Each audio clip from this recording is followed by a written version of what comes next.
Store ভাড়ায় এত দিয়ে কিভাবে কৃষক টিকবে? আলু চাষিরা যেন মারা যায়, বাংলাদেশ যেন সরকার প্রশ্নের সম্মুখীন হয়। কিন্তু সরকার কিংবা প্রশাসক কোনো ধরনের গুরুত্ব দেয় নাই।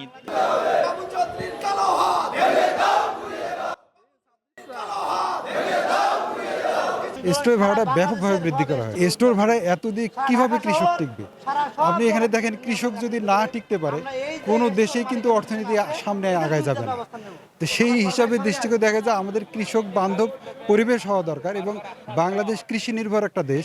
সেখানে যদি কৃষকদেরকে এভাবে কোণ ঠেসা করে মেরে ফেলা হয়, তাহলে আগামীর কৃষি আমাদের কোথায় যাবে, কিভাবে? আমরা আসলে বাকরুদ্ধ হয়ে গেছি, আমাদের বলার ভাষা নাই। কিভাবে এরা এই জিনিসগুলোকে করতে পারে, কিভাবে এই জিনিসগুলো এরা স্টোর ভাড়া দিন বাই দিন আমরা কমানোর চেষ্টা করতেছি, দাবি আদায় করতেছি যে যেন ভাড়া একটু কমায় দেয়, সেখানে তারা ডে বাই ডে এটা বৃদ্ধি করে দিচ্ছে। তো এইটা আসলে আমাদের কাছে কাম্য নয়।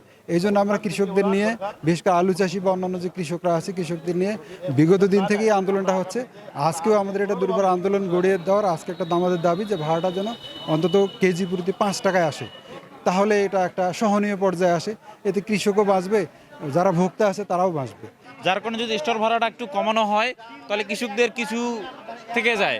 এর আগেও মডার্নে আন্দোলন করা হয় বাংলাদেশ কৃষক, কিন্তু সরকার কিংবা প্রশাসক কোনো ধরনের গুরুত্ব দেয় নাই। যার প্রেক্ষিতে আজকে আবার কৃষকদের এবং বাংলাদেশ কৃষক ঐক্য ফাউন্ডেশনের আওতায় আন্দোলন করা হয়েছে।